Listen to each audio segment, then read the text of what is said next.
Hello friends, स्वागत है आपका अपना यूट्यूब चैनल कॉम्पिटिटिव गाइडर में। धीमे धीमे आगे बढ़ते हुए हिंदी भाषा एवं साहित्य का वस्तुनिष्ठ इतिहास में हम लोग रीति काल तक पहुंच चुके हैं। अभी से पहले भक्ति काल का पूरा संपूर्ण वीडियो अपलोड किया जा चुका है। अगर आप लोग भक्ति काल को नहीं देखें तो प्लीज़ चैनल के प्लेलिस्ट पे जाएं और भक्ति काल के संपूर्ण वीडियो को देखें। और उसके बाद अगर जिस तरह से आपको कोई डाउट होता है तो कमेंट सेक्शन में आप कमेंट अवश्य करें, ताकि हम आपके कमेंट्स को आपके दिए सुझाव को पढ़कर हम आपके द्वारा जो भी सुझाव रहे उसको सोल्यूशन करके हम आपको बता सकें। तो चलिए आगे की ओर बढ़ते हैं हिंदी भाषा एवं साहित्य के वस्तुनिष्ठ इतिहास में, जो आज हम लोग देखने वाले हैं भक्ति काल का पार्ट 2 वीडियो। अगर ये सभी वीडियोस का जो भी पीडीएफ चाहिए तो आप चैनल के प्लेलिस्ट के जो भी डिस्क्रिप्शन बॉक्स है वहां से जाकर आप इसको डाउनलोड कर सकते हैं। तो चलिए धीमे धीमे आगे बढ़ते हैं। यहाँ हम लोग आज देखने वाले हैं बिहारी लाल का संक्षिप्त जीवनी और उनके क्या जीवनी में क्या क्या वृत्त हुए, क्या क्या कौन कौन से लोग आए, किस तरह से हुए, अपने जीवन को व्यतीत किया। तो यहाँ से आप देख सकते हो, यहाँ से आप देख सकते हो किस तरह से बिहारी जी के जन्म के बारे में यहाँ दिखाया गया है। जन्म स्थान, पिता, गुरु, संप्रदाय और आश्रयदाता। जन्म की बात करें तो इनका 1595 में जन्म, मृत्यु 1663 में होता है। जन्म स्थान गोविंदपुर, पिता केशव दास और गुरु नरसिंह दास। संप्रदाय निम्बार्क संप्रदाय के थे और आश्रयदाता में कौन थे तो महाराज जयसिंह थे। बिहारी लाल की एकमात्र रचना बिहारी सतसई दोहा एवं छंद में रचित है। इनकी भाषा प्रतिष्ठित साहित्यिक ब्रज भाषा है। बिहारी लाल की सतसई की प्रशंसा में किसी कवि ने निम्नांकित पद पंक्ति में लिखे हैं। क्या लिखे देखिए यहाँ से, सत सवैये के दोहरे, देखिए यहाँ से लिखा गया है, सत सवैये के दोहरे जियो नावक के तीर, देखन में छोटे लगे बेदे सकल शरीर। ये कोई कवि लिखे हैं, किसी कवि ने इनके बारे में लिखे, सतसई के बारे में। डॉक्टर जॉर्ज गिरियर्सन के अनुसार यूरोप में बिहारी सतसई के समक्ष कोई रचना नहीं है। बिहारी सतसई पर हिंदी में 50 से अधिक टीका प्राप्त है। बिहारी लाल के पुत्र कृष्णलाल कवि ने बिहारी सतसई को टीका सर्वप्रथम सवैयत छंद में ब्रजभाषा में लिखा है। बिहारी सतसई के अन्य टीकाकार निम्नांकित हैं जो आपको यहाँ दिखाई दे रहे हैं। टीकाकार, टीका विशेषता, कृष्णलाल कवि हैं जो टीकाकार हैं और टीका इन्होंने लिखा कृष्णलाल की टीका। प्रत्येक दोहा का सवैये में विवेचन किया इन्होंने। सुरती मिश्र अमर चंद्रिका टीका का प्रणयन दोहा में हुआ। लल्लू लाल चंद्रिका, प्रभु दयाल पांडे की टीका 1896 आधुनिक खड़ी बोली में लिखी गई है। अंबिका दत्त व्यास बिहारी बिहार दोहे के भाव का रोला छंद में पलवन है। पद्म सिंह शर्मा संजीवनी भाष्य तुलनात्मक पद्धति के अर्थ निरूपण। आनंदी लाल शर्मा फिरंगी सतसई फारसी भाषा में लिखी गई है। जगन्नाथ दास रत्नाकर बिहारी रत्नाकर जो हिंदी खड़ी बोली में सर्वश्रेष्ठ टीका लिखे 1921 में। बिहारी सतसई का अन्य भाषा में किया गया अनुवाद निम्नांकित है, जिनमें अनुवादक रहे पंडित रामानंद। देखिए यहाँ पे पंडित परमानंद है जो सिंगार सप्तसती संस्कृत भाषा में इन्होंने अनुवादित किया। फिर उसके बाद मुंशी देव प्रसाद प्रीतम जो गुलदस्त बिहारी अनुवादित है और ये उर्दू भाषा में है। बिहारी लाल के समस्त दोहों की संख्या जो वह 719 है, ये आपको नोट करने हैं क्योंकि कई बार पूछे जा चुके हैं। किंतु जगन्नाथ दास रत्नाकर ने इनके दोहों की संख्या 713 माना है। आप ध्यान रखेंगे 713। बिहारी सतसई पर सर्वाधिक प्रभाव निम्न कवियों पर पड़ा है, जिनमें कुछ कवि का नाम यहाँ पे दिया गया है। अमरुक कवि जो रचना अमरुक शतक की है संस्कृत भाषा में। हाल यानी शालिवाहन जो गथा सप्तशती प्राकृत भाषा में इन्होंने किया। गोवर्धनाचार्य आर्य सप्तशती और इन्होंने संस्कृत भाषा में किया। तो आगे की ओर बढ़े तो यहाँ से संस्कृत के आचार्य बलदेव उपाध्याय ने लिखा है कि हाल गाथा के गोवर्धन आर्य के तथा बिहारी दोहा के बादशाह हैं। आप ध्यान रखेंगे, हाल गाथा के गोवर्धन आर्य तथा बिहारी दोहा के बादशाह हैं। आचार्य रामचंद्र शुक्ल ने बिहारी के संदर्भ में निम्नलिखित बातें की हैं जो आपके सामने इस प्रकार है। सिंगार रस के ग्रंथों में जितनी ख्याति और जितना मान बिहारी सतसई का हुआ उतना और किसी का नहीं। इसका एक एक दोहा हिंदी साहित्य में एक एक रत्न माना जाता है। ये पॉइंट्स को आप नोट कर लेंगे क्योंकि यह पूछा जा चुका है। यदि प्रबंध काव्य का एक विस्तृत वनस्थली है तो मुक्तक एक चुना हुआ गुलदस्ता। ये सभी रामचंद्र शुक्ल के द्वारा ऐसा लिखा गया है, ऐसा बातें लिखी गई है। जिस कवि ने कल्पना की कि समाहार शक्ति के साथ भाषा की समाहार शक्ति जितनी अधिक होगी उतनी ही वह मुक्तक की रचना में सफल होगा, यह क्षमता बिहारी में पूर्ण रूप से वर्तमान थी।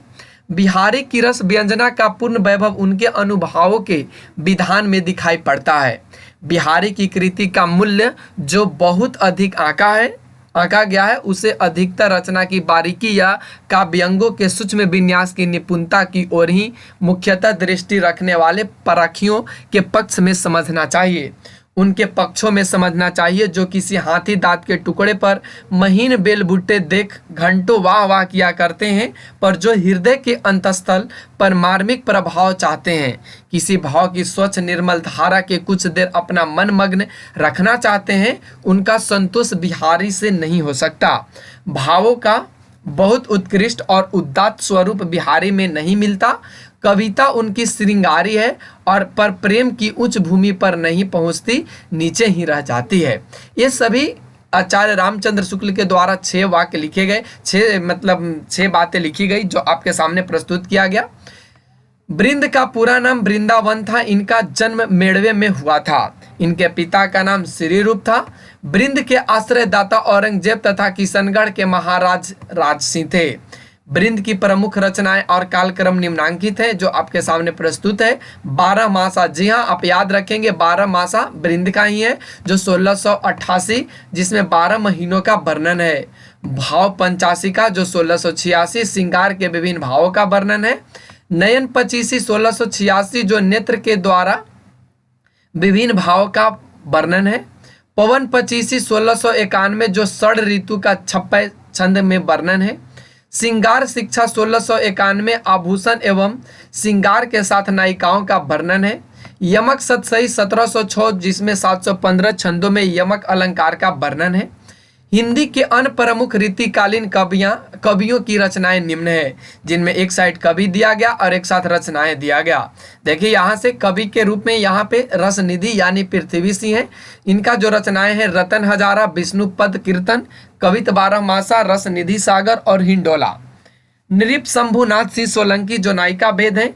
नक सिख 7 शतक, नेवाज शकुंतल नाटक, कवि कृष्ण कविलाल, बिहारी सतसई की टीका, विदुर प्रजागर, हठ जी श्री राधा सुत शतक 103 छंद में, विक्रमादित्य विक्रम सतसई ब्रजलीला, राम साहेब भगत राम सतसई बानी भूषण, ब्रीत तरंगनी ककहारा, बेनी बाजपेयी फुटकल छंद, पजनेश प्रकाश नक्सिक मधुर प्रिया। तो ये सभी इनके हैं, तो ये आप सभी याद रखेंगे। इसका जो भी पीडीएफ रहेगा डिस्क्रिप्शन में दिया रहेगा, आप वहां से भी 1-2 बार रिपीट कर सकते हैं, और नहीं तो आप वीडियो को 2-3 बार देखिए, अवश्य आपको समझ में आ जाएगा। चलिए आगे बढ़ते हैं। तो यहाँ से कहता है कि राम साहेब भगत का ककहारा जायसी की अखरावट की शैली में रचित है। जी हाँ, आप यहाँ से याद रखेंगे पॉइंट्स को कि राम साहेब भगत का जो ककहारा है जायसी की अखरावट की शैली में रचित है। अब हम लोग देखने वाले यहाँ से रीति मुक्त कवि के आइए बारे में देखते हैं।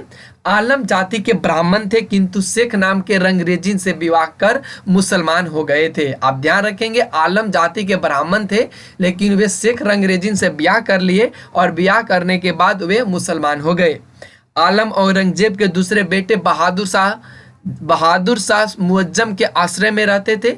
आलम का कविता काल 1683 से 1703 तक माना जाता है। इनकी प्रमुख कृति यहाँ इस प्रकार है जिसमें आप देख सकते हैं।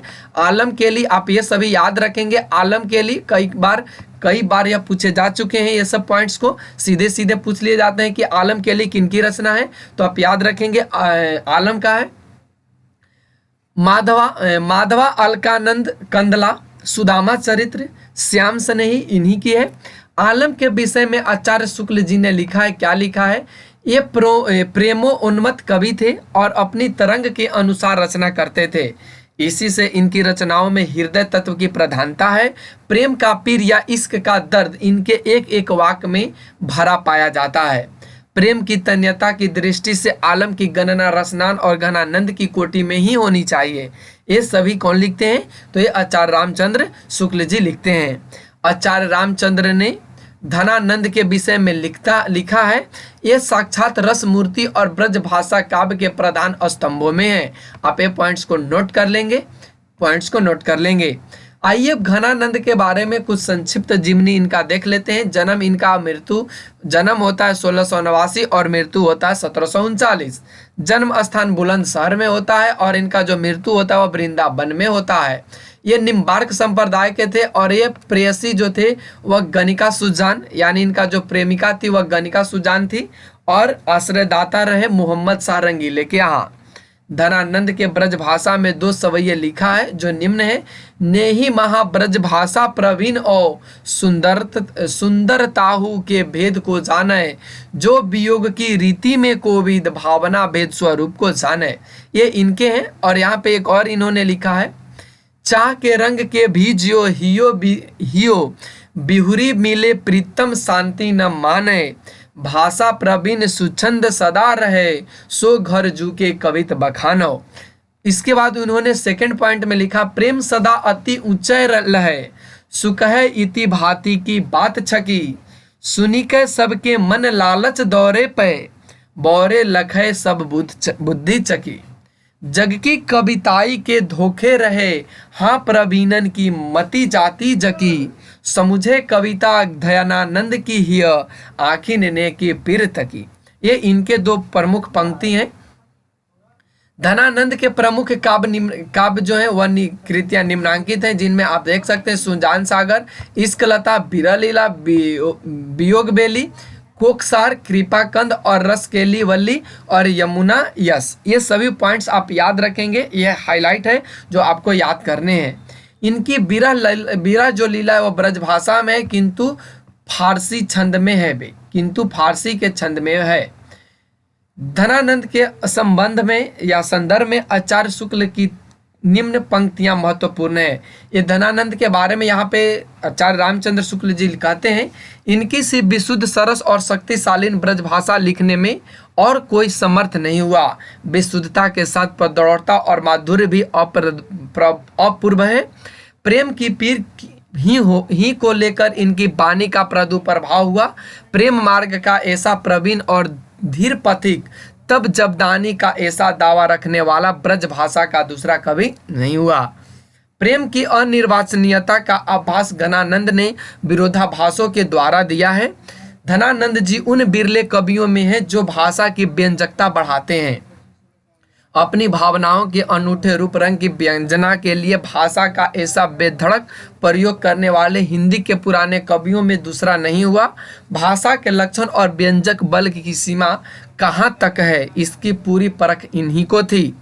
लाक्षणिक मूर्तिमता और प्रयोग वैचित्र की जो छटा इनमें दिखाई पड़ी, खेद है कि वह फिर 250 वर्ष पीछे जाकर आधुनिक काल के उत्तरार्ध में अर्थात वर्तमान काल की नूतन काव्य धारा में ही अभिव्यंजनावाद के प्रभाव से कुछ विदेशी रंग लिए प्रकट हुई।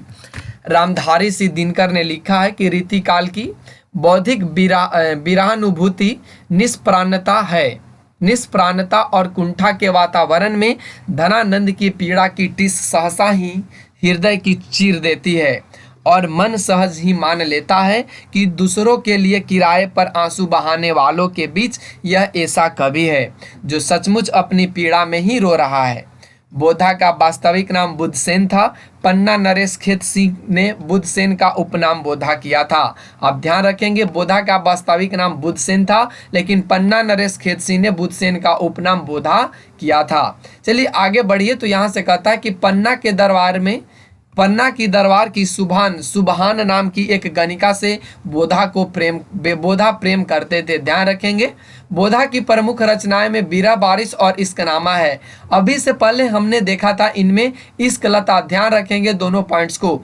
इश्कलता धनानंद की है, लेकिन इश्क जो नामा है वह बोधा जी की है। आचार्य रामचंद्र शुक्ल ने 3 ठाकुर की चर्चा की।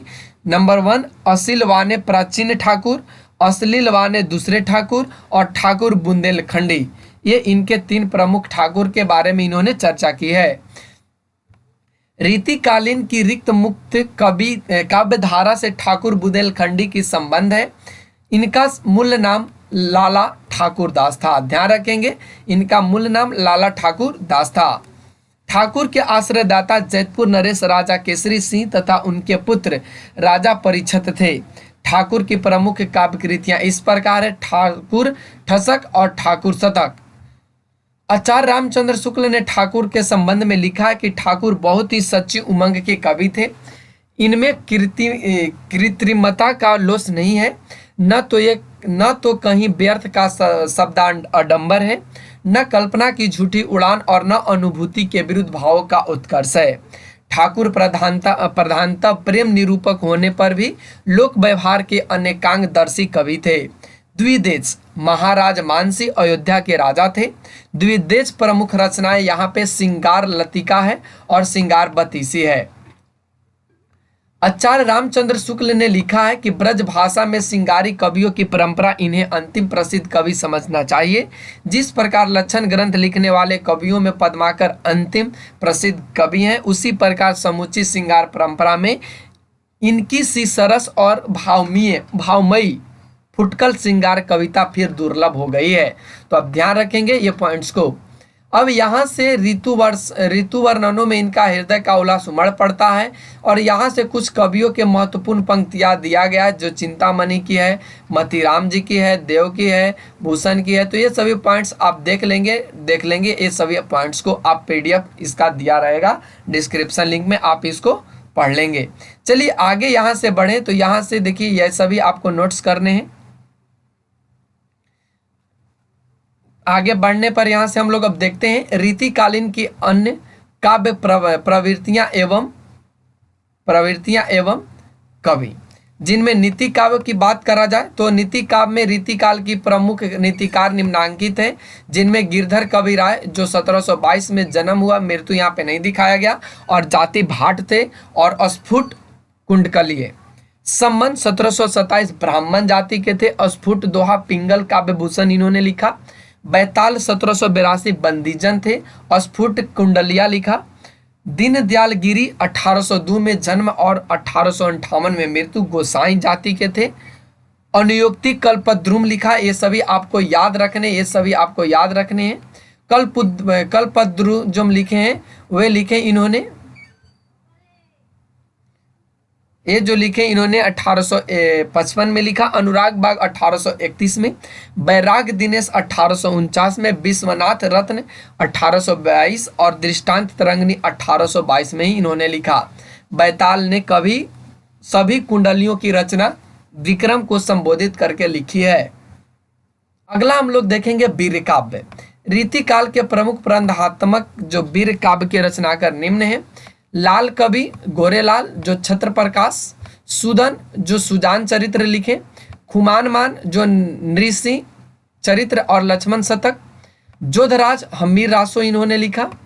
बांकीदास सूरज तीसी और वीर विनोद इन्होंने लिखा। भक्ति काव्य की बात करें तो ये इन्होंने संत काव्य लिखा।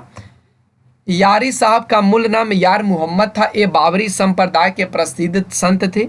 दरिया साहब 1664 से 1780 मूलतः बिहार के रहने वाले थे। इनकी प्रमुख रचनाएं ज्ञान दीपक और दरिया सागर है। जगजीवन दास 1670 से 1761 दादू दयाल के शिष्य थे और ये सत्यनामी संप्रदाय के प्रवर्तक थे। जगजीवन दास के मुख्य शिष्य गोविंद साहब, भीखा साहब, पलटू साहब थे। सतनामी संप्रदाय के प्रसिद्ध गद्दी बाराबंकी जिले के कोटवा नामक स्थान पर है। जगजीवन दास की प्रमुख रचनाएं प्रथम ग्रंथ ज्ञान प्रकाश, शब्द सागर, आगम पद्धति, महाप्रलय, प्रेमपंथ, अदविनाश। चरणदास 1703 से 1782 चरणदासी संप्रदाय का प्रवर्तन किया इन्होंने। चरणदास अपना गुरु सुखदेव मुनि को मानते थे। चरणदासी संप्रदाय के 52 शाखाएं इनके 52 शिष्यों में स्थापित हैं। इनके प्रमुख ग्रंथ अमर लोक, अखंड धाम वर्णन, अष्टांग योग, ज्ञान स्वरोदय, धर्म जहाज, पंचोपनिषद, ब्रज चरित्र, ब्रह्मा ज्ञान, शब्द सागर, भक्ति सागर, मानवीकृत, गुटका सागर, योग संदेश सागर, भक्ति पदार्थ। तो ये सभी इनके ग्रंथ हैं। शिव नारायण की बात करें तो 1716 से 1791 ईस्वी शिव नारायणी संप्रदाय का इन्होंने प्रवर्तन किया। शिव नारायण के संत दुखहरन दास को अपना गुरु स्वीकार किया। आप ध्यान रखेंगे, जो शिव नारायण जी हैं वे संत दुखहरन दास का अपना गुरु स्वीकार किए हैं। शिव नारायण की सर्वाधिक प्रसिद्ध रचना गुरु अन्यास है। तुलसी साहब 1760 से 1884 ईस्वी का मूल नाम इनका श्यामराव था। ध्यान रखेंगे, तुलसी साहब का इनका मूल नाम श्यामराव था। ये स्वयं को गोस्वामी तुलसीदास का अवतार मानते थे। ध्यान रखेंगे, तुलसी साहब और तुलसीदास में अंतर है, ध्यान रखेंगे। तुलसी साहब ने हाथरास अलीगढ़ में साहब पंथ का प्रवर्तन किया।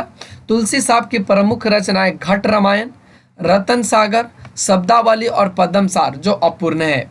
अन्य संत कवियों की बात करें तो यहाँ से अन्य संत कवियों में गुरु तेग बहादुर आते हैं, जो आदि ग्रंथ गुरुमुखी लिपि में लिखी रचनाएं हैं। आनंदंगन 24 लिखा, आनंदगन 72 लिखा। अक्षर अनन्य, सिद्धांत बोध, ध्यान योग, विज्ञान योग, राजयोग, विवेक दीपिका और अनन्य प्रकाश इन्होंने लिखा। प्राणनाथ मार्फत सागर, क्यामत नामा लिखा, सिद्धि भाषा लिखा, सागर सिंगार, कीर्तन, खुलास, संबंध, बेलबात, सट ऋतु, कलश, राम ग्रंथ, धरणीदास, प्रेम प्रकाश, रत्नावली, बुल्ला साहब, शब्द सागर इन्होंने लिखा। दयाबाई कोई ने यहाँ पे लिखे। सहजोबाई सहज प्रकाश लिखे। शिवदयाल स्वामी जी महाराज लिखे। गुरु तेग बहादुर सिख गुरु के 9वें गुरु थे। दयाबाई और सहजोबाई संत चरणदास के शिष्या थी। दोनों चचेरी बहनें थी। शिवदयाल राधा स्वामी सत्संग के प्रवर्तक थे। प्रेमाख्यानक काव्य, अब देखते हैं प्रेमाख्यानक काव्य में शेख निसार का मूल नाम गुलाम अशरफ था। ये मुगल बादशाह आसूफदौला के समकालीन थे। शेख निसार के सन 1790 ईस्वी में अवधी भाषा में यूसुफ जुलेखा नाम से प्रेमाख्यानक काव्य लिखा। सूरदास गुरदासपुर के निवासी थे। इनके पिता का नाम गोवर्धन दास था। सूरदास ने सन 1657 ईस्वी नलदमन प्रेमाख्यानक काव्य की रचना की। दुखहरन दास का मूल नाम मन मनोहर था। ये संत कवि मल्लुक दास के शिष्य थे। दुखहरन ने सन 1669 ईस्वी में पहु पावती शीर्षक से प्रेमाख्यानक काव्य लिखा। अन्य सूफी कवि यहाँ से आप देख सकते हैं केसी माधवानल नाटक 1660, दामोदर माधवानल कथा, हंस चंद्र कुंवर रिबात 1693, जनक कुंज उषा चरित्र, चतुर्भुज दास मधुमालती, सेवाराम नल दमयंती चरित्र 1796, जीवन दास नागर उषा अनिरुद्ध, मुरलीदास उषा अनिरुद्ध 1831, रामदास उषा अनिरुद्ध 1837। अब यहाँ से हम लोग देखने वाले हैं राम काव्य। रीति काल में रचित महत्वपूर्ण राम काव्य निम्नांकित हैं, जिनमें कवि एक तरफ दिया गया और एक तरफ राम काव्य को दिया गया है। तो आइए देख लेते हैं। जानकी रसिक शरण इन्होंने अवध सागर लिखा, अष्टयाम प्रसंग लिखा। भगवंत राय खींची रामायण हनुमंत 25 1760, जनक राज किशोरी शरण सीताराम सिद्धांत मुक्तावली, सीताराम रसतरंगिनी, जानकी करुणा भरण, रघुवर करुणा भरण, नवल सिंह रामचंद्र बिलास आल्हा रामायण। ध्यान रखेंगे, नवल सिंह लिखे आल्हा रामायण। अध्यात्म रामायण, रूपक रामायण, सीता स्वयंवर, राम विवाह खंड, नाम रामायण, रामायण सुमिरन, मिथिला खंड, ये सभी नवल सिंह लिखे। विश्वनाथ सिंह की बात करें तो इन्होंने आनंद रघुनंदक नाटक लिखा। उसके बाद रामचंद्र की सवारी लिखा। राम प्रिया शरण की बात करें तो सीतायन यानी सीताराम प्रिया लिखे। रसिक अली सट ऋतु पदावली लिखे, हीरो लिखे, अष्टयाम और मिथिला लिखे। फिर उसके बाद सूरज राम पंडित की बात करें तो इन्होंने जैमिनी पुराण भाषा, आप इसको नोट रखेंगे, जैमिनी पुराण भाषा 1748 ईस्वी में लिखे। कृपा निवास भावना 25, समय प्रबंध, माधुरी प्रकाश, जानकी सहस्त्र नाम इन्होंने लिखा। मधुसूदन रामा औसमेध 1782 में लिखे। जानकी शरण सिया राम मंजरी इन्होंने लिखा। तो उम्मीद है यहाँ तक के पॉइंट्स आपके क्लियर हो गए। अगर आप लोगों को पीडीएफ चाहिए तो चैनल के डिस्क्रिप्शन में दिया रहेगा, वीडियो के डिस्क्रिप्शन लिंक दिया रहेगा, आप उसको डाउनलोड कर सकते हैं। तो आज के लिए बस इतना है, फिर अगले वीडियो में मिलते हैं। अगर चैनल पे नए तो चैनल को सब्सक्राइब अवश्य कर लें इसी तरह के नोटिफिकेशन प्राप्त करने के लिए।